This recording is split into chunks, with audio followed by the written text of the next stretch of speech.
लिखा है कि किसान करे, लोचे जियो लाए, हल जोते उदम करे, मेरा पुत धी खाए।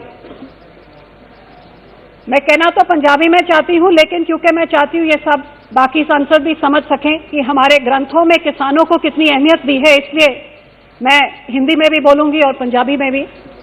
गुरु साहब कहते हैं कि किसान बहुत लगन के साथ, मेहनत के साथ, खून पसीने बहा के अपने खेत में किसानी करता है, हल जोता है, फसल उगाता है ताकि उसके बच्चे खा सके।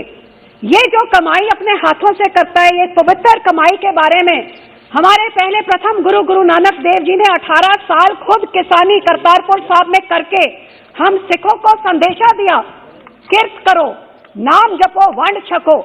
गुरु साहब ने कहा सब तो पवित्र कमाई एक किरत दी, खून पसीने दी कमाई होंदी है।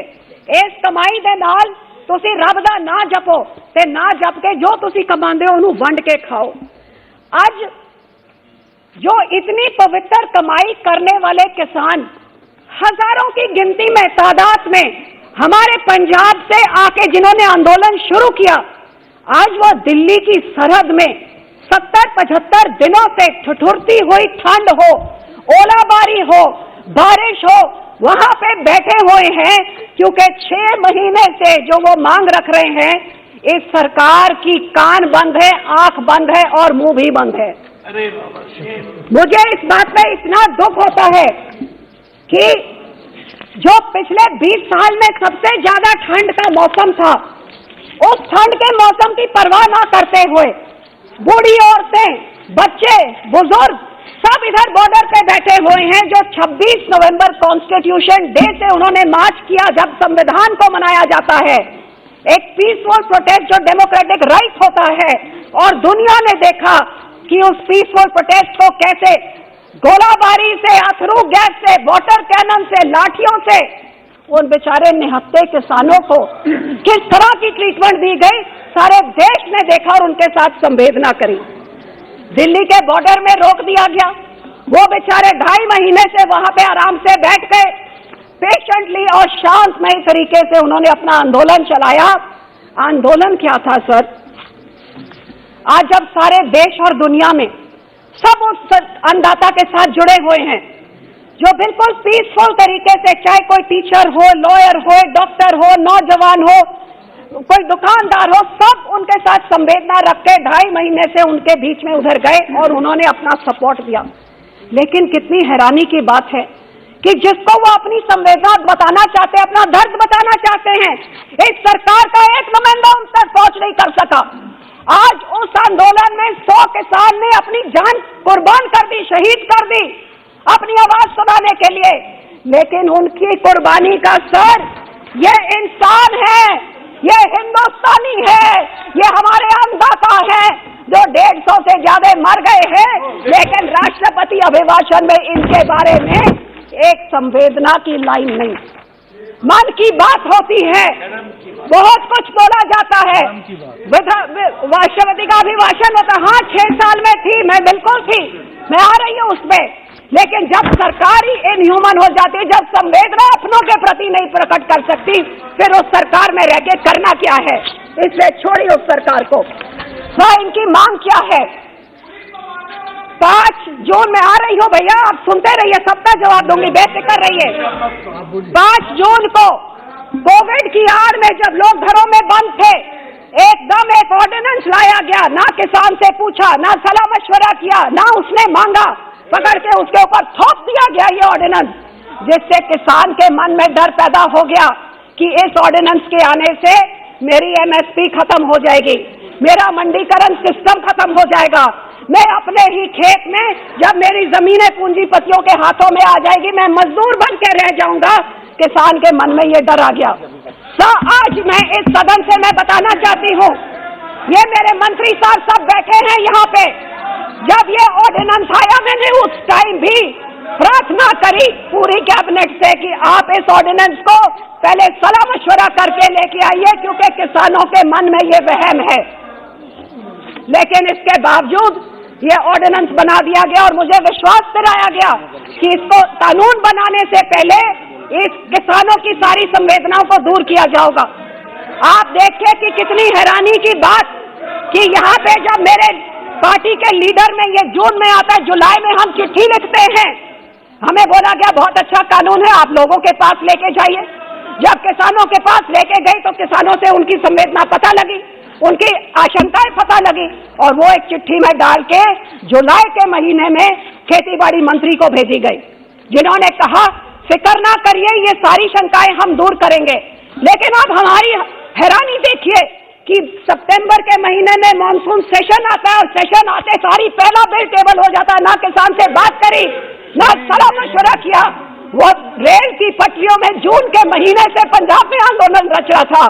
हाँ, ये कांग्रेस के बारे में भी जरूर कहूंगी, 2019 में जेल के मुख्यमंत्री अमरिंदर सिंह ने पैरवी करी होती तो ये 100 किसान जो 150 मर गए, ये शायद आज जिंदा होते। ये इनकी भी देन है, इनकी देन है तो उनकी भी बराबर की देन है। और फिर इसका जब सेशन पे आया, उधर भी हमारे इधर मंत्री जी से पूछे, राजनाथ जी बैठे हैं, नड्डा जी बैठे, सबके पास गए कि आप सलाह मशवरा करिए, बिना इसको मत लेके आइए, देश में आग लगेगी, किसान सड़कों पे उतर जाएगा। उधर आपको 3 घुट आंखें दिखा रहा है, इधर कोविड की मार हिंदुस्तान की जनता लड़ाई लड़ रही है, आप क्यों किसानों का आंदोलन खड़ा कर रहे हैं? लेकिन एक बात, सबसे पुराना एलआई जब आपके साथ 2 एमपी होते थे, कोई नहीं होता था, तब ये पार्टी आपके साथ खड़ी थी। ना मंत्री की सुनी, ना पुराने एलआई की सुनी, और आज किसान मर रहे हैं लेकिन वो किसान की भी नहीं सुन रहे। इससे और दुखद बात क्या हो सकती है सर? और ये किसान मांग क्या रहा है कि मैंने ये मांगा नहीं, आप कहते हैं मेरे वास्ते चंगा हैगा, मैनू नहीं चाहिए, मेरे को नहीं यही चाहिए, मेरे को नहीं चाहिए, आप वापस ले लीजिए। और ये मेरे लिए कोई कानून बनाना है तो मेरे सलाह मशवरा से बनाइए। आप एमएसपी का मुझे लाजमी लीगल मेरे को एमएसपी दीजिए और ये काले कानून वापस करिए। एमएसपी क्या है सर? Minimum support price. ये कोई बुरी चीज है? ये है 2011 में एक वर्किंग कमेटी के चेयरमैन कंज्यूमर अफेयर्स में, जो प्रधानमंत्री जी गुजरात के मुख्यमंत्री होने के नाते मनमोहन सिंह को वो अपनी रिकमेंडेशन देते हैं। और इस रिकमेंडेशन में 2011 में क्या कहते हैं प्रधानमंत्री ji? Enforce MSP, we should protect farmers interest by mandating through statutory provision that no farmer trader transaction should be below MSP. Sir, 2011 में जो मुख्यमंत्री के नाते वो मानते थे, तो प्रधान सेवक से प्रधानमंत्री होते होते आज क्या बदल गया? आज यही तो किसान मांग रहे हैं सर। और किसान के मन में डर क्यों है? तो ये जो रिकमेंडेशन उसमें दी है, as chairman of working committee साफ कहता है अनबंडलिंग। तो ये बहुत जरूरी चीज है जो कह रहे हैं कि एमएसपी चलती रहेगी। सर, इसमें लिखा है unbundling of FCI operation of procurement, storage and distribution. साफ रिकमेंडेशन चेयरमैन साहब की है कि एफसीआई को अनबंडल किया जाएगा, प्रोक्योरमेंट और स्टोरेज की डिस्ट्रीब्यूशन से हटाया जाएगा। और यही कारण है कि आज किसान के मन में इतनी बड़ी शंका है कि इतना बड़ा आंदोलन पिछले 3 महीने से बैठा हुआ है साहब। पर लेकिन इस सरकार की आप देखिए, इन्होंने कितना अहंकार कि पिछले 75 दिनों से ना ही किसी मंत्री को उधर भेजा, बल्कि ये आंदोलन शुरू होते सारी शुरू हो गया, ये बिचौलियों का आंदोलन है, फिर ये माओइस्ट का हो गया, फिर ये नक्सल का हो गया, फिर ये आतंकवादी का हो गया, खालिस्तान का। ये बैठे हैं मंत्री एमपी, एक कहते थे पाकिस्तान और चाइना से ये हो रहा है, वो बैठी है मेरी बहन जो कहती थी ये तो आतंकवादियों का AK-47 लेके बैठे। भैया, कौन सी AK-47 की खेती करता है कौन सा किसान?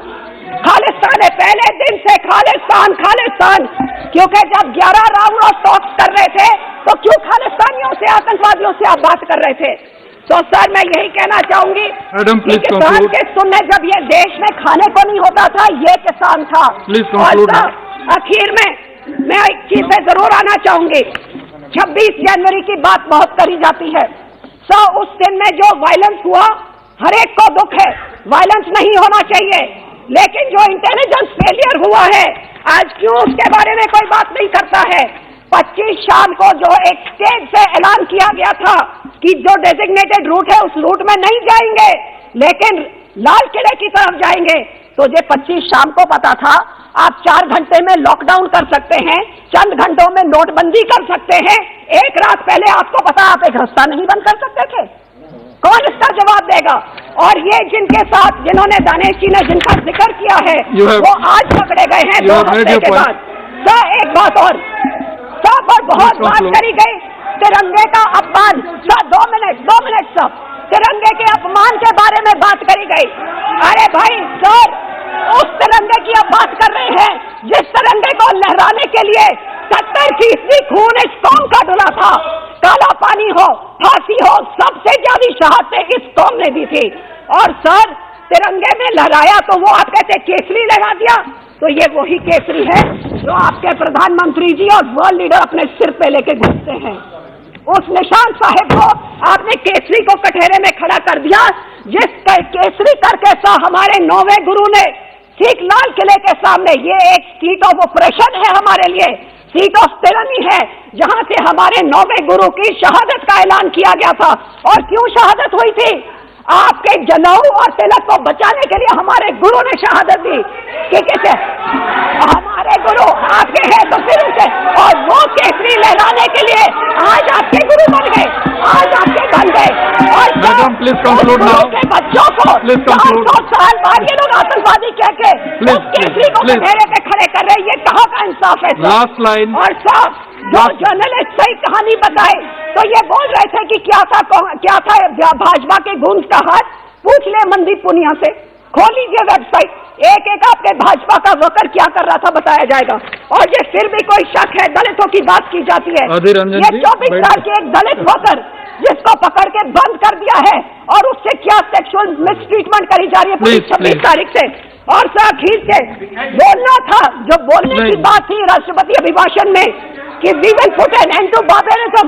ये क्या बार्बेरिज्म है? स्टेट स्पॉन्सर्ड बार्बेरिज्म कि एक निहत्था लड़का रंजीत सिंह जो एक घर में आग लगाने, औरतों के टेंट में आग लगाने से पुलिस को रोकता है, आप पकड़ के उससे ऐसे टूट पड़ते हैं। I'll call the next speaker. ये है आपकी हनुमान बेनीवाल जी। राष्ट्रपति जी बहुत बोलते हैं। हनुमान बेनीवाल जी, no more, it's okay, this is not. मैं बेनीवाल जी,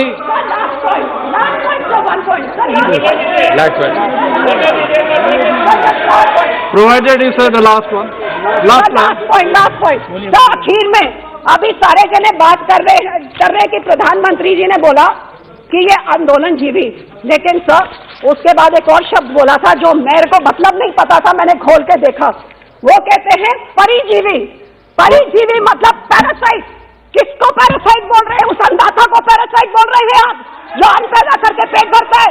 या ईजा को बोल रहे हैं? या 24 सेकेंड को पैरासाइट बोल रहे हो? जिसको हमारे हनुमान बेनीवाल जी, हनुमान बेनीवाल जी, नो मोर। ठीक है, ठीक। बेनीवाल जी,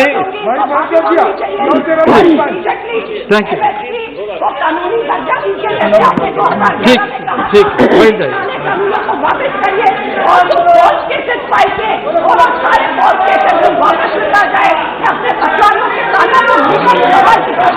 बेनीवाल जी,